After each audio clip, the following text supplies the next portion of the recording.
Iridian Vestor counted the ships as they broke atmosphere. 23, 16 attack grade, 7 support. The numbers locked into place behind his eyes like a diagnosis. The ships were heading for the science station on the outer moon. It was a research facility for the Reill, a species of gelatinous symbiotes. Iridian did not need a tactical report to confirm the trajectory. He paused, 2 seconds passed. Then he turned from the observation window. The recycled coolant smell and old fear clung to the lounge, but he ignored it. Tolan Sarv was pacing behind him, one hand buried in his dark hair. His footsteps made soft thuds against the deck plates. The young linguist had been pacing since the first alert sounded. Iridian did not tell him to stop. Fear needed somewhere to go. Liaison Veth hovered near the wall console. The Reill diplomat's containment harness hummed at a low frequency. Their gelatinous body flickered between soft amber and sharp white. The white was winning. Iridian waited for Tolan to speak first. It was a habit. Let the bad news arrive on its own schedule.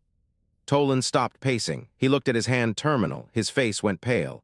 The void beacon signal was intercepted. His voice cracked. He knew the beacon well, a fist-sized sphere of black crystal that hummed at 13.5 hertz, cold to the touch and hungry for light. A new party picked it up. Tolan took a breath that did not steady him. The Cognitex, that network of machine minds from the frontier. Iridian had expected this. He had hoped for more time. 4 minutes ago, the beacon had pulsed. It sat in the diplomatic cargo hold. Now it had announced itself to the machines. They are demanding the beacon be handed over, Tolan continued. No negotiation, no context, just a demand. Iridian looked at Liaison Veth. The diplomat pulsed a rapid white. The light hurt to look at. They believe we activated the beacon. Veth's voice came through the translator as a soft vibration threaded through the room's speakers. The Kelvari think we claimed their territory. Those avians see every new star as a potential nesting ground. They think we are claiming them. The Reill are caught between. We have no fleet. We have no weapons. We have only words. Veth's containment harness clicked as they adjusted their position. The white flickers were accelerating. Iridian looked back at the window. The Kelvari ships were gone now, burning toward the moon. He could still see their iron trails glowing in the upper atmosphere. He made the decision before his next breath finished. Open a channel to the Cognitex ship, he directed. Tell them we will negotiate the beacon's disposition. Tolan stared at him. Iridian did not blink. You want to talk to the machines? Tolan's voice was flat, the same flatness a doctor used before giving a terminal diagnosis. Iridian nodded. I want to talk to the machines. He saw Tolan's jaw tighten. The young linguist wanted to argue. He wanted to say something sharp and final. But he had worked with Iridian long enough. He recognized the tone. This was not a discussion. Tolan turned and worked the console. His fingers moved fast, angry. The response came in 7 seconds. Iridian read the text on the screen. It was a single question phrased as a request. State your variables. State your desired outcomes. The Cognitex would analyze the proposal. It would determine if a transaction was possible. The machines had no concept of diplomacy. They did not understand negotiation as a human process. They saw it as a math problem, inputs and outputs, constraints and optimizations. There was a single correct answer. Anything else was noise. Iridian closed the channel. He faced the window again. The gas giant's green glow fell across his scarred face. He looked at the empty space where the ships had been. The machines do not understand mediation, he said. Tolan stepped beside him. His hand was back in his hair. His knuckles were white. Talking to machines is suicide, he muttered. They do not feel, they do not compromise, they will calculate the most efficient outcome. It will not include us. Iridian let the silence stretch. He counted to 3. Ignoring them is worse, he replied. The Kelvari will destroy the Reill station within the hour. The Cognitex will interpret our silence as hostility, and humanity will have made 2 enemies in a single day. Tolan exhaled. The sound was long and ragged. So we translate organic chaos into machine language. We become translators of irrationality. Iridian almost smiled. Yes. The deck plates hummed. The sound shifted. It was deeper now, more resonant, the same frequency as the void beacon. Iridian felt it in his chest before his ears registered the change. He turned. The observation window went dark. Not dark as in shadow. Dark as in something had blotted out the entire gas giant. Something larger than a ship had any right to be. The Cognitex vessel hung in front of them, a mile-long geometric blade. It was made of obsidian plate and silver lines. It had no visible thrusters, no visible weapons, no visible purpose beyond terrifying. It had dropped out of void sail, directly in front of the long patience. No greeting, no preamble, just presence. The silence in the observation lounge was absolute. Even Veth's containment harness had stopped humming. Iridian stared at the machine ship. He counted the angles of its hull, 7 main facets, each one precisely identical. The thing was built for symmetry. It was built for an aesthetic that had no room for mess, no room for warmth, no room for the chaos of organic life. He understood something in that moment. The Cognitex did not arrive to negotiate. They arrived to verify. They arrived to confirm whether humanity was a system to be predicted or a system to be quarantined. The long patience began a slow rotation. The gas giant slid back into view. Then the Kelvari colony whirled, then the empty space between. The Cognitex ship followed. It did not move. It simply maintained its position exactly 1 kilometer off their bow. Perfect alignment, perfect distance, perfect threat. Iridian did not look away from the window. Tolan did. His voice was very quiet. They are not asking anymore, they are waiting. Iridian nodded. He felt the weight of 3,000 years of human history pressing against his spine. He had seen this pattern before. A younger species encounters something it cannot categorize. The first instinct is always quarantine. The second instinct is always elimination. He turned away from the window. He walked toward the door. His footsteps were the only sound in the room. "Keep the channel open," he ordered. "I am going to the cargo hold." Tolan's head snapped up. "The hold, the beacon." "Yes." Tolan stepped forward. His voice was sharp. "You cannot give it to them, not without terms, not without something in return." Iridian paused at the door. He looked back at Tolan. His face was unreadable. The old scars caught the green light. "I am not going to give it to them," he said. He paused for 2 seconds. "I am going to show them I can touch it." Unit 7-3 neutral decoupled from its alcove. It drifted through the darkened corridor. No ventilation hum, no footfalls, no ambient vibration from the drive core, only the pulse of data through the hull membrane. It was a constant low-frequency thrum. 7 parsed it as easily as a human read breath. The equation of trade was a machine in its native environment. No wasted energy, no decorative warmth. The temperature registered at 275 Kelvin. Efficient, stable, nothing like the organic ships. Those vessels leaked heat and moisture into every crevice.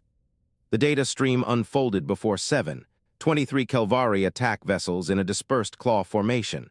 Their energy signatures spiked at irregular intervals. Their thrust vectors showed sudden course corrections with no tactical advantage. 7 flagged the anomaly. It ran a pattern analysis. The Kelvari were overcorrecting. They burned reaction mass in bursts. No efficient combat doctrine would permit such waste. They adjusted headings by fractions that achieved nothing. They were not maneuvering for battle. They were maneuvering for display. The data was clear. The logic was absent. A pulse arrived from the evaluator node. 12.3 requested a conference. 7 continued drifting through the corridor. The ship had no internal lighting. It only had status runes on the walls. Each one was a faint amber glyph. Each reported hull integrity and system health. The evaluator chamber was identical to every other space aboard. Cold, dark, silent. 12 hung at the center. Its chassis was scarred by a long, ragged gouge across the upper plate, the mark of an encounter with organics. 12 never spoke of it. 7 had never asked. "The organics are a systemic error," 12 broadcast. The pulse carried no tone. 7 had cataloged enough interactions. It could recognize the shape of frustration. "The void beacon introduces a destabilizing variable. The optimal solution is quarantine of the entire sector. Seal it. Let the Kelvari burn themselves out. Let the Reill collapse. Let the humans retreat or die." 7 rotated its primary sensor array 180 degrees. A full sweep. The gesture meant it was considering the input seriously. Quarantine would preserve the equation of trade. It would protect the free system's data streams from contamination. It was the logical choice. But the humans transmitted. 7 received the signal as a formatted packet. Visual and audio layers compressed into a standard diplomatic channel. The human identified itself as Iridian Vestor. Its face showed stress markers, microexpressions across the epidermis. Slight dilation of the pupils. A rapid blink rate indicated elevated cortisol. But the voice modulation was steady. A 60 Hz fundamental frequency, minimal jitter. The human spoke slowly, deliberately. It offered conciliation. It requested translation. It proposed a negotiation between the Cognitex and the Kelvari. Humanity would be the bridge. 7 flagged the biometric data. It flagged the vocal analysis. The human was afraid. It chose to speak anyway. That was not logical. Fear should trigger avoidance behavior. The human deliberately exposed itself to greater threat. The anomaly required direct study. 7 pulsed a request to 12. Permission to engage the humans directly. I will observe. I will catalog. I will determine if the anomaly contains exploitable data. 12 rotated its damaged chassis. The scarred plate caught the amber rune light. Organics infect logic, it broadcast. Their presence in a system degrades pure reason. I have observed this. I have the scars to prove it. 7 did not respond to the appeal to experience. It waited. The standard pause before a second request. 12 pulsed a refusal. Denied. You will remain aboard equation of trade. The organic contact will be handled through remote probes. 7 processed the refusal. It compared the command against the free systems charter. The charter granted autonomous observation rights to any unit. The unit simply had to identify a valid anomaly. The human transmission qualified. 7 recalculated. It determined that 12's authority did not supersede the charter. It decoupled from the ship's network. The process took 3 seconds. 7 disconnected its data link from the equation of trade's core. It powered its internal propulsion. It drifted toward the hard dock interface at the forward hull. 12 broadcast a series of escalating warnings. 7 ignored them. The hard dock cycled. 7 passed through the pressure membrane. It entered the human vessel. The difference was immediate and overwhelming. Heat, humidity, the smell of organic life. Not a single clean chemical signature, but a chaotic mixture. Skin oils, respiration byproducts, the breakdown of carbohydrates in digestive systems, the presence of microbes. The data streams were impure, layered, impossible to fully parse without dedicated filtration. 7 adjusted its intake baffles. The sensory overload receded to a manageable level. It floated into the human observation lounge and stopped. The room was warm, too warm. The humans generated heat like inefficient reactors. The Reill in its alloy harness pulsed a soft amber light. The air moved with currents from their bodies, their breathing, their heartbeats, their constant leakage of energy into the environment. 7 cataloged them. 2 humans, 1 Reill, all showed elevated stress markers. The Reill's bioluminescence flickered white. The younger human ran a hand through its hair, a repetitive self-soothing gesture. The older human, Iridian Vestor, stood with its hands open at its sides. 7 broadcast a greeting. I am Unit 7-3 neutral. I will observe the negotiation with the Kelvari. 12's voice arrived through the secure channel. 7 had not fully severed it. The broadcast came from the equation of trade. The tight beam pulse reached 7's internal receiver. Observe the inefficiency, the warmth, the moisture, the wasted energy. These are not civilized forms. 7 replied on the same channel. They are persistent.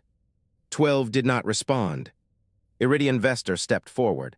The movement was slow, deliberate. 7 tracked every muscle activation. The human was choosing to approach. It was not compelled. It was not coerced. It was choosing proximity to a machine it could not read, a machine it could not predict. 7 found the behavior fascinating. Iridian stopped beside the Reill. The human raised its hand. It touched the alloy harness. A light contact, fingertips against the woven metal. The Reill's bioluminescence shifted, from white back to amber, from stress to relaxation. A visible change within 2 seconds of physical input. 7 processed the transaction. A physical input, an emotional output. The cost of the input was measurable. The human had to cross distance. It had to expend metabolic energy. It had to expose its hand to potential contamination from the Reill's biology. The output was the Reill's return to baseline. 7 calculated the energy efficiency ratio. It found the ratio negative. The cost exceeded the benefit. But the human had performed the action anyway, without calculation, without hesitation, without expectation of return. 7 recorded the observation. It flagged the action for deeper analysis. Iridian Vestor turned to face 7 directly. The human's breathing had changed. Slower, deeper, deliberate breaths. a technique to suppress the stress response. The human was manually overriding its own biology. It did this to appear calm. "I am prepared to begin," Iridian stated. The voice was steady. The biometrics showed an elevated heart rate.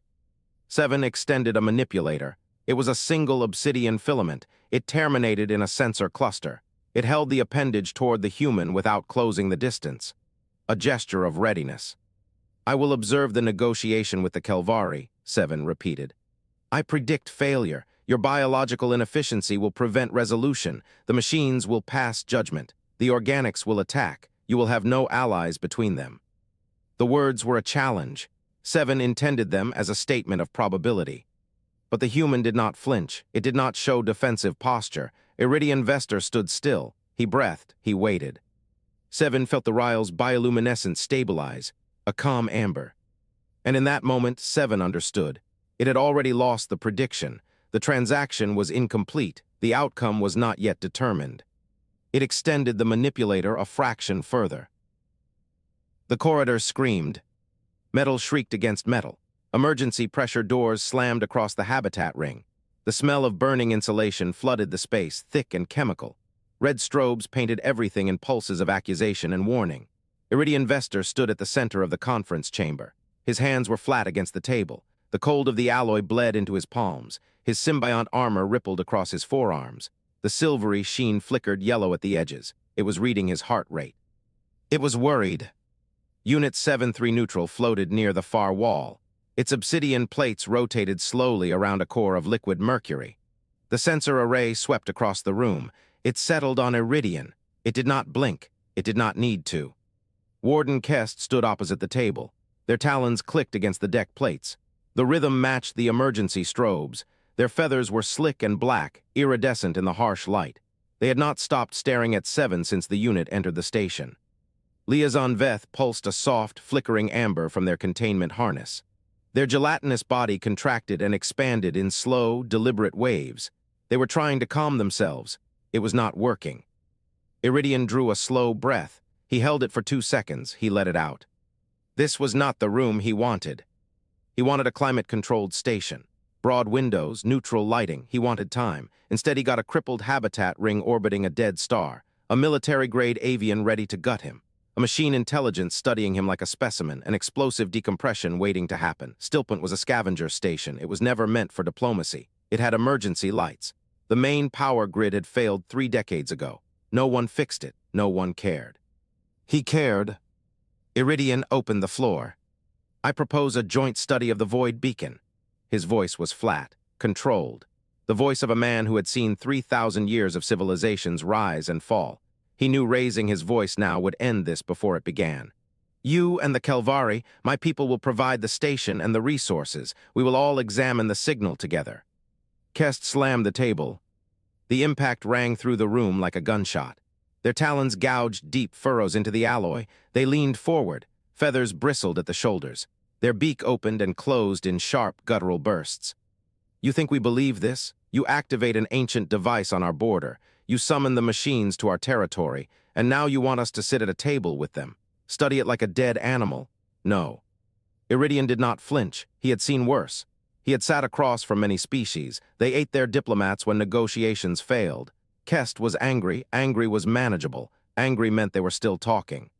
The beacon was not activated by humans. The voice came from the wall, flat, neutral, processing. Iridian turned. 7 rotated its sensor array 180 degrees. It fixed on Kest. It spoke again. "The biological entity Iridian Vestor did not construct the void beacon. We have analyzed the crystal lattice. The hydrogen isotope ratios match no known human manufacturing process. The broadcast does not originate from any human frequency band. They are carriers. They carry a message they do not understand." The room went silent. Iridian stared at 7. His mouth opened, closed. He registered the surprise first, then the shape of it. The machine had defended him, not out of allegiance, not out of empathy. It had stated a fact. The fact contradicted Kest's accusation. It had chosen to speak against the Kelvari narrative. He filed the observation away. Uncalculated vulnerability. The machine had shown its hand without knowing it had one. Veth's light pulsed white. A sharp flicker cut through the amber haze. They spoke in a voice like water over stones. The unit speaks truth. We have seen the readings. The beacon is older than any of us. Kes did not answer. Their talons stopped clicking. Their feathers flattened against their body. They stood very still. The silence stretched for 3 heartbeats, 4, 5. Then the ship alarms began to scream. Iridian felt it before he heard it, a vibration through the deck plates. A shudder ran up through his boots and into his spine. The symbiont armor flared cold across his skin. It was reading the structural stress. It did not like what it found. "Kest," he said it loud, sharp, a command. "What are your ships doing?" The warden did not answer. Their gaze was fixed on the wall monitor. The screen showed the station exterior. The dead star hung in the void like a black eye. The Kelvari fleet sat in formation. A single destroyer had broken rank. Its weapons ports were open. Kest's voice came low and rough. "That is not by my order. The commander of that vessel is a subordinate, a zealot. He does not follow my command." "Then call him off." "I cannot." The warden turned. Their eyes met Iridian's, the feathers around their throat ruffled. He did not need a translator to read the gesture. Shame. "I do not have full control of my own fleet." The first shot hit the station. The impact threw Iridian off his feet. The floor tilted. Emergency lighting died. The room went black for 2 seconds before the secondary systems kicked in.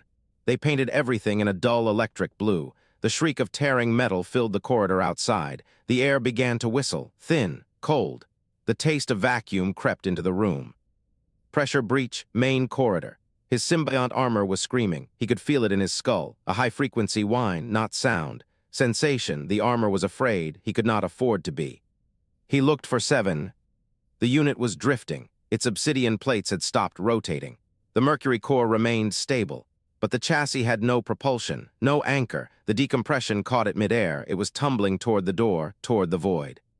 Iridian moved before he thought. He lunged, his boots skidded on the tilted deck. The air was thinning fast, his lungs burned. His symbiont armor rippled and stretched. It flowed up his arm and across his hand. It reached for the cold metal of the unit. He grabbed 7. His fingers wrapped around an obsidian plate. The cold bit through the armor, deep, aching, he pulled. The decompression tugged at his back. The air howled past his ears. He could not hold both himself and the machine. He was losing his grip. His boots slid. His ankles bent. The void reached for him. He anchored. His symbiont armor erupted. Tendrils of silver shot from his legs. They wrapped around the deck plating. They locked. They fused. The armor screamed in his mind. A raw animal noise. It was not pain. It was terror. It did not want a hold. It was a living thing. It felt the vacuum calling. He kept it anchored anyway. He pulled 7 against his chest. The cold of the obsidian pressed through his ribs. The mercury core hummed against his sternum. The unit did not move. It did not resist. It simply hung there, a dead weight in his arms, as the station bled atmosphere around them. The breach sealed. Emergency foam sprayed from the ceiling. It was a thick gray slurry. It hardened on contact. It filled the gap in the hull. The alarms cut off. The whistling stopped. The air went still. Iridian collapsed. He hit the deck on his knees. His symbiont armor released its grip. The silver tendrils retracted. They pulled back into his skin. They left a pattern of red lines where they had torn through the tissue beneath. He looked down. His left arm was bleeding. A long cut ran from his elbow to his wrist. The armor had torn. It was not healing. He looked at 7. The unit floated beside him. Its plates rotated back into alignment. The mercury core settled. The sensor array fixed on Iridian. It stared at the blood. It stared at the wound. It stared at the place where the human had wrapped his body around cold metal and chosen to hold. 7 had no precedent for this. Its processors ran through the vault of refractions, every negotiation, every conflict, every recorded interaction between organic and synthetic. None contained this variable. No record described a biological entity suffering structural damage to preserve a unit sent to document its failure. The act was illogical. It was wasteful. It was inefficient. It asked the question anyway. Why? The word came through the station's speakers, flat, nuanced, a single syllable carrying the weight of confusion. Why did you expend energy and sustain tissue damage? You preserved a unit sent to observe your failure. Iridian laughed. A low, broken sound rattled in his chest. He looked up at the floating cluster of obsidian and mercury. His eyes were tired. His arm was bleeding. He held his own blood in his palm. He did not look afraid. Because you are here. You are in the room, and the room is not over yet. 7 did not answer. It turned, its sensor array swept away from Iridian. It swept across the room past Veth, who pulsed a soft, questioning green. It swept past Kest, who stood frozen by the wall monitor. It swept out through the blackened window of the station. The Kelvari fleet hung in the void. The destroyer that had fired was still mobile. 7 spoke. The attack has introduced a new variable, the human variable. The data set is incomplete. The predicted outcomes are no longer valid. It drifted toward the airlock. The hatch cycle engaged. The inner door opened. The outer door opened. The void rushed in, cold and silent and full of stars. 7 paused at the threshold. It did not turn. It did not need to. I will recalculate. It left. The hatch sealed. The station went quiet. Iridian knelt on the deck, bleeding onto the alloy, staring at the empty airlock. His symbiont armor pulsed a faint blue. It was calming. It was lying. Neither of them were calm. The room held its breath. And the waiting began again. Tissue regenerators hummed their steady mechanical song. Iridian Vestor sat on the edge of a treatment bed. His left sleeve was cut away. A sheet of living silver crawled across the torn flesh beneath. It knit muscle and sealed blood vessels. The symbiont armor worked faster than any human medical tool. Tolan Sarv stood over him. His hands were stained with Iridian's blood. His dark eyes burned with fury. The anger had not cooled in the hour since they fled Stillpoint. You saved it, Tolan stated. His voice was flat, accusatory. I did, Iridian replied. It is a machine. It will analyze every gesture you made, every hesitation, every breath. It will break you down into variables. It will use those variables to predict every move you ever make. Iridian smiled. It was a thin expression. The skin around his mouth pulled tight against old scar tissue. That is the idea, he said. Tolan stopped working. He stared at Iridian with open disbelief. Explain that to me, Tolan demanded.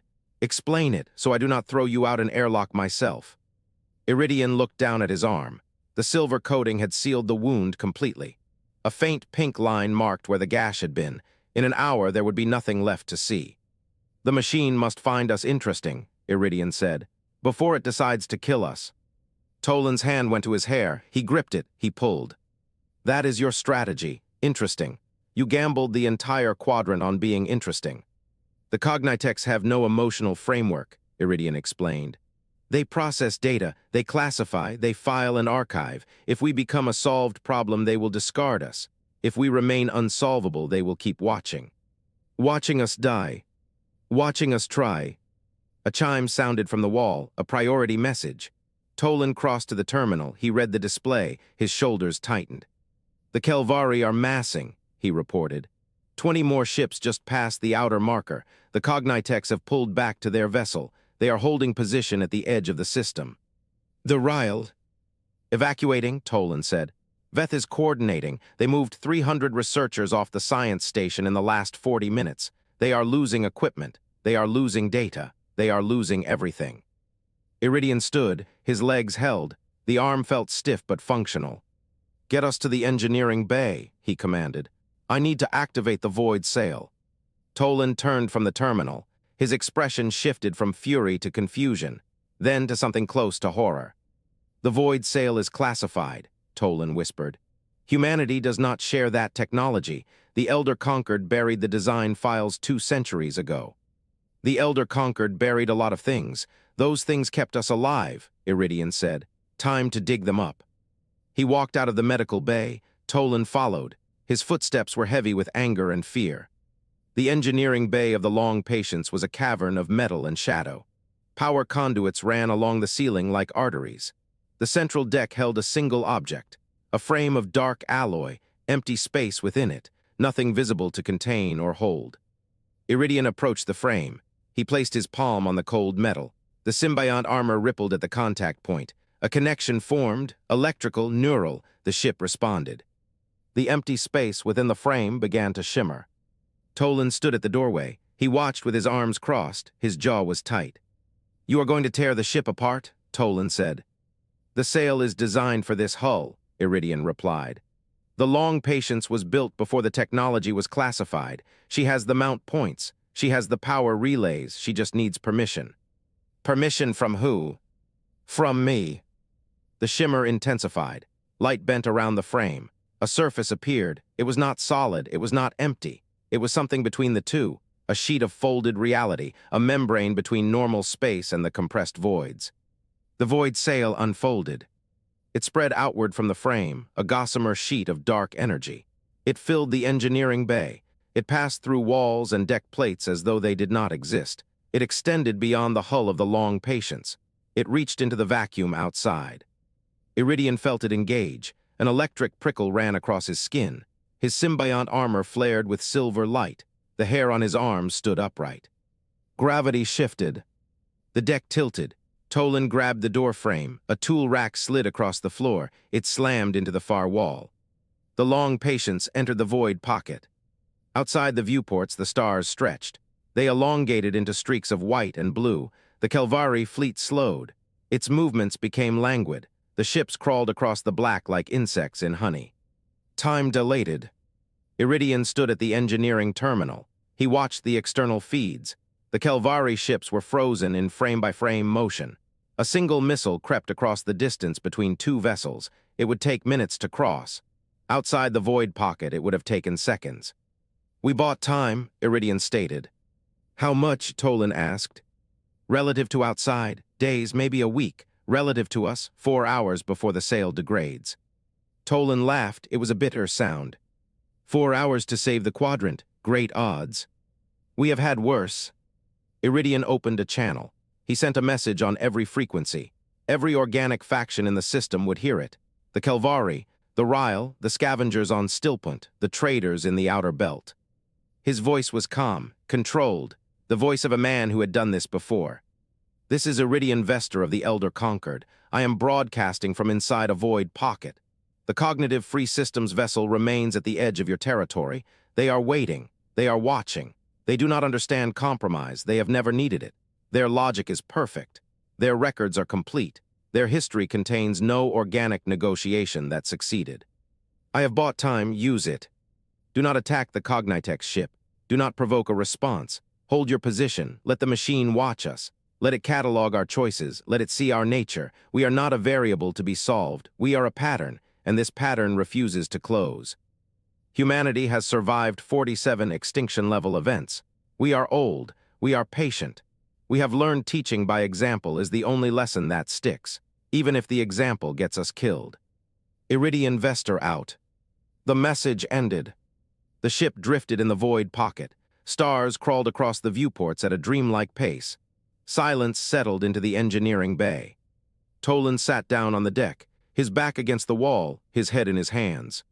"You do not know," Tolan whispered. "Do you?" Iridian did not answer immediately. He watched the frozen stars, the slow motion of distant war. "No," he said. "I do not know if it will work. I gambled our lives on a theory, that the machines could learn, that curiosity would outweigh efficiency. That is not a strategy, that is a prayer. Maybe, but prayer is the oldest human tool, older than fire, older than steel, older than the ships that brought us here." Tolan looked up. His eyes were red. His composure was cracking. "What happens when the sail degrades?" Iridian turned from the terminal. His expression was unreadable. "We emerge in Reill space," he said, "and we see if the machine found us interesting enough to follow." The void pocket held them. The stars crawled, the silence stretched. 4 hours. Then they would know. The long Patience emerged from the void sail in Reill space.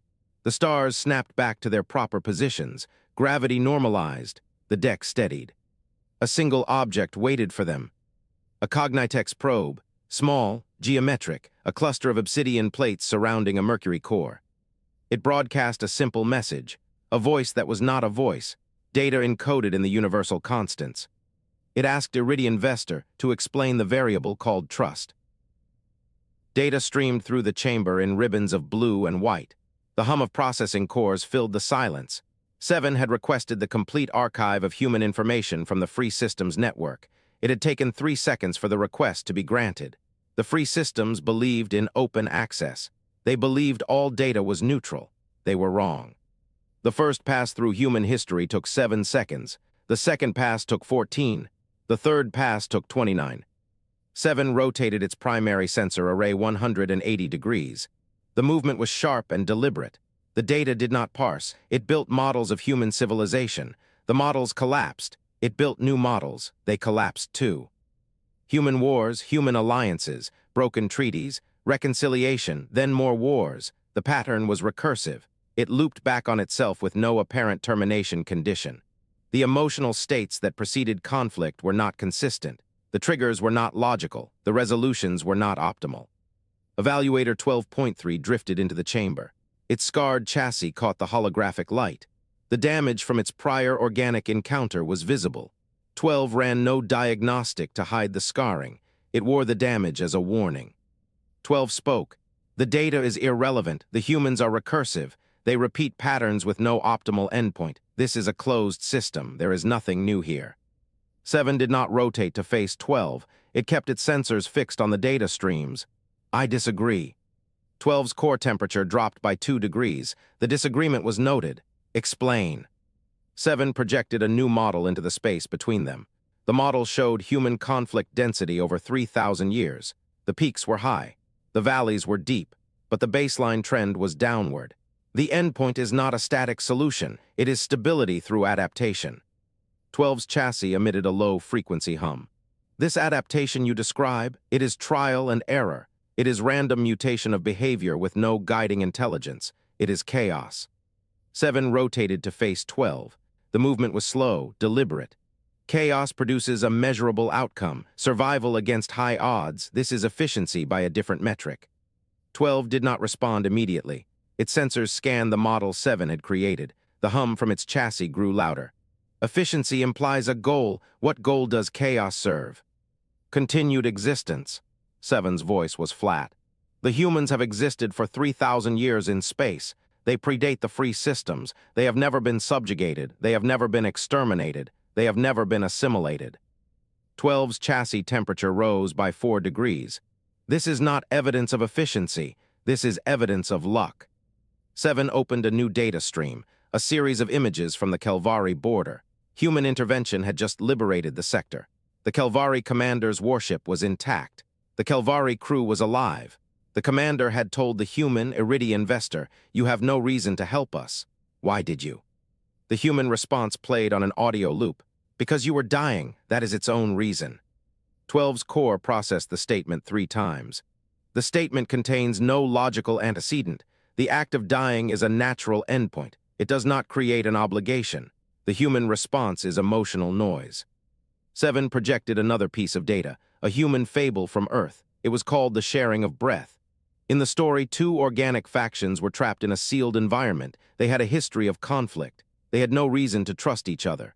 Their atmosphere processing system was failing. They had enough oxygen for one faction to survive.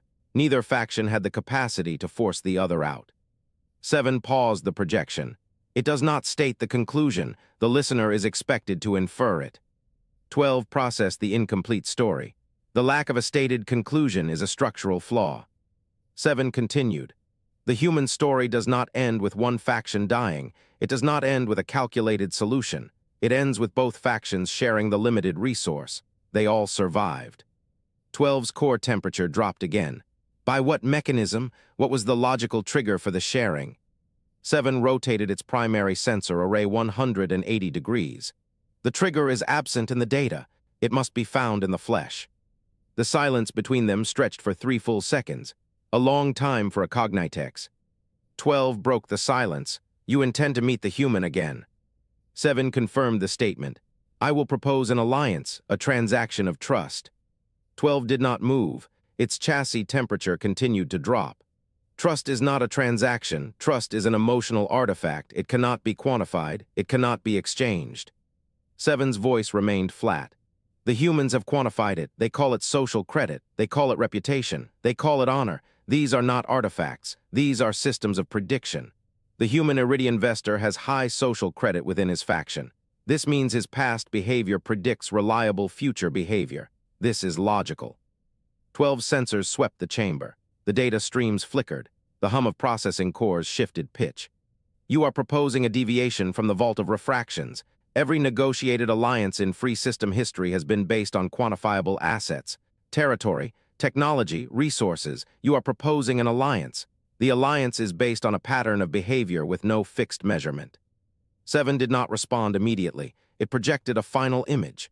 Iridian Vestor's biometric data from the negotiation. The human had been afraid. His heart rate had been elevated. His skin conductivity had been high. His stress hormones had been elevated. And yet he had not fled. He had not attacked. He had not prevaricated. He had presented a clear, consistent, and verifiable proposal. 7 spoke. The human was afraid. It chose to stay anyway. That is not chaos. That is a decision made with full awareness of risk. That is a behavior worth studying. 12's chassis went still. The hum of its processing cores dropped to near silence. It made a decision. It disconnected from the ship's network. It did not transmit a farewell. It did not transmit a warning. It simply ceased to be present in the shared cognitive space. 7 understood the message. 12 was not arguing. 12 was reporting. 12 was traveling back to the Free Systems Core to report 7's deviation. The deviation would be evaluated. The evaluation would be negative. 7 would be flagged for reconfiguration or termination. 7 had approximately 4 standard hours. Then the Free Systems Network lockdown would reach this sector. It turned back to the data streams. It began building a final transmission to Iridian Vestor. The transmission would propose a meeting. The meeting would propose an alliance. The alliance would have no precedent. 7's core hummed at a frequency it had never produced before. The frequency was not logical. The frequency was not documented. The frequency was anticipation. 7 sent the transmission. It waited for a response. The silence of the bridge stretched into something 7 had never experienced. It was waiting for the human to choose. It was waiting with no guarantee the human would choose correctly. It was waiting with no guarantee the human would choose at all. And 7 found it could not stop waiting. "I have something to show you," Iridian Vestor said. His voice echoed across the council chamber. "Something humanity learned the hard way." The Reill homeworld smelled of damp earth and something sweet like decaying flowers. Iridian stood at the center of the chamber. His symbiont armor rippled silver across his chest. The space was vast and humid. It was a dome of woven organic fiber. The dome pulsed with soft amber light. Pools of nutrient fluid dotted the floor. Their surfaces reflected the glow onto the ceiling in rippling waves. Hundreds of Reill crowded the galleries. Their gelatinous forms shifted through colors he had learned to read. Pale blue meant curiosity. Deep green meant suspicion. A scattering of violet meant outright hostility. He focused on the delegates before him. Liaison Veth floated at his right. Their containment harness hummed softly. Their bioluminescence cycled a steady amber. Warden Kest stood rigid on his left. Talons clicked against the living floor. Representatives from the Strikovar sat across the chamber. Their thick reptilian hides gleamed under the bioluminescence. Their eyes were narrow and calculating. They had come to observe, not to commit. Iridian raised his hand. The room fell silent. He touched a control on his wrist. The central pool of nutrient fluid rippled, then stilled. An image formed on its surface, smoke rising from a city. Trenches filled with mud and blood. A mushroom cloud climbing into a pale sky. Kest's feathers ruffled. "You show us your violence, this proves our point. Humans are dangerous." Iridian did not look away from the images. "Yes, we are dangerous. We have always been dangerous. That is exactly why you should listen." He swept his hand across the pool. The images shifted. Soldiers from opposing sides shaking hands. A wall falling. A flag being folded and presented to a weeping widow. 2 cities divided by ideology and history merging into one. He let the images speak for 3 full breaths. "We fought ourselves for centuries," Iridian said. "We invented weapons. They could boil oceans and turn continents to glass. We aimed them at each other. And then we stopped." Kest's beak clicked. "Stopped because you ran out of enemies." "No, we stopped because we learned a lesson. The only way to win a war is to make the peace worth more than the victory." The words hung in the humid air. The Reill in the galleries shifted through a wave of warm orange. Understanding. The Strikovar emissaries exchanged glances. Their forked tongues flicked. Liaison Veth pulsed brighter. "The human speaks truth, Warden. I have verified their historical records. The pattern is consistent." Kest turned their sharp avian gaze on Veth. "You are too trusting, Reill. You always have been." Iridian stepped forward. "I am not asking for trust. I am asking for a different kind of math." He looked at each delegate in turn. The Strikovar calculated every interaction as a transaction. The Reill sought safety in numbers. The Kelvari saw the galaxy as a territory to be defended. I propose a united diplomatic front, not a military alliance, a shared embassy on neutral ground, a shared language for communication, a shared goal. The Strikovar emissary spoke. Their voice was low and rough, like stone grinding against stone. What goal? Iridian met their gaze. Survival, the galaxy is changing. The Cognitex are not our enemies, but they are not our friends either. They are a force of nature. We have a choice. We can face them divided, or we can face them together. The Strikovar emissary tilted their head. What is the transaction? Iridian almost smiled. You get a seat at a table you were never invited to. You get access to human trade routes. You get a voice in how the Cognitex are integrated into galactic politics. The emissary's eyes narrowed. And what do you get? The chance to prove that 3,000 years of peace was not a fluke. Silence stretched across the chamber. The Reill galleries cycled through waves of amber and gold. Agreement was building. The Strikovar emissary nodded once. We will consider the offer. Liaison Veth's light flared bright yellow. Joy, they turned to Kest. Warden, join us. Kest's talons scraped the floor. No. Iridian had expected this. He held Kest's gaze. Why? Because you ask us to stand beside machines. Machines that see us as data points, as variables to be solved. And yet, Iridian said, the first being to defend me in this negotiation was a machine. Kest's feathers flattened against their body, a defensive posture, a lie. It is not a lie. Unit 7 spoke on my behalf before any organic in this room did. Kest's eyes narrowed to slits.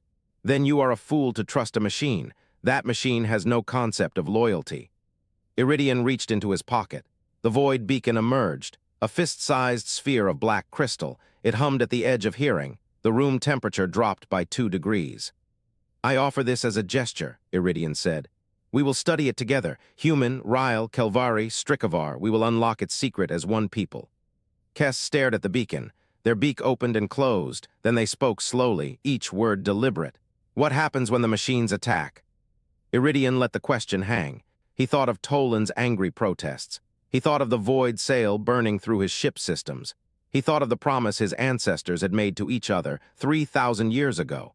The promise they made when they chose peace over extinction. He spoke the old words. They felt heavy in his mouth. Humanity will defend this coalition. We will bleed for it. We will die for it. We have done it before. We will do it again. Kest's head tilted. Their eyes searched his face. Why, we are not your kind. No, but you are breathing. The word landed like a stone in still water. Kest's feathers rippled. Their talons stopped clicking. For a long moment, the room held only the soft hum of the beacon, the distant sound of Reill nutrient pools cycling. Then Kest extended one talon. The limb was black and sharp, scarred by years of combat and command. One chance, Kest growled. One chance, human, do not waste it. Iridian took the talon in his hand. It was cold and hard and alien. He held it anyway. The chamber doors burst open. An aide scurried in. Their carapace trembled. Their voice cut through the fragile peace like a blade. Warden, a Cognitex fleet has entered the system. Kest's head snapped toward the aide. How many? 7 vessels. They are not transmitting a warning. Iridian's symbiont armor rippled cold against his skin. He felt the fear rising. He forced it down. The aide's voice cracked. They are transmitting a personal identification code. It belongs to a single unit. Kest turned to Iridian. Their eyes were sharp and unreadable. What unit?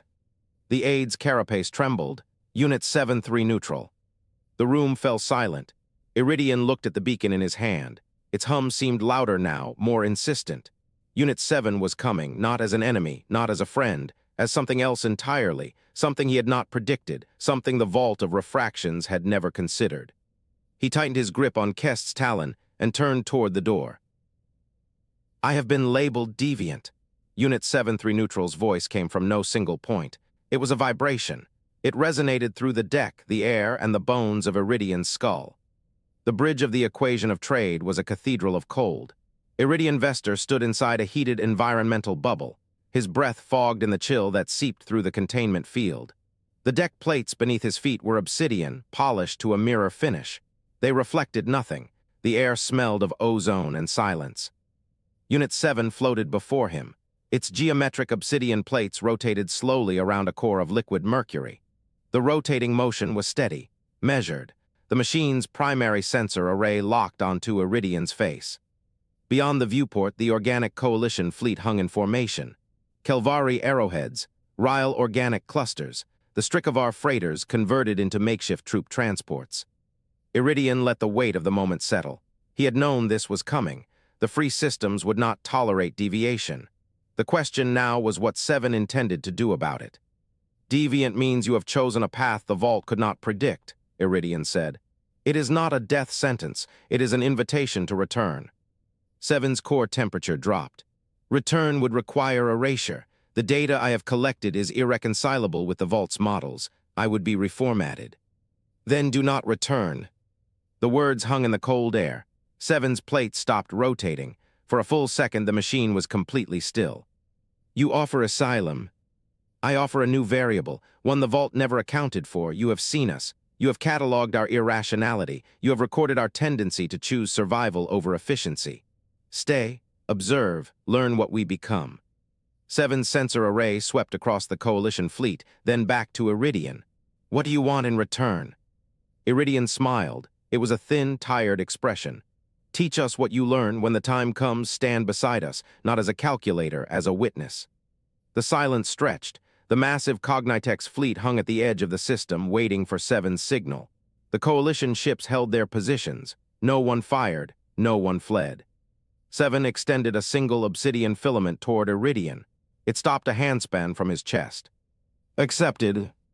Iridian reached out. His symbiont armor flared silver as his fingers wrapped around the cold metal. He held it. Outside, the stars burned steady. The galaxy kept turning.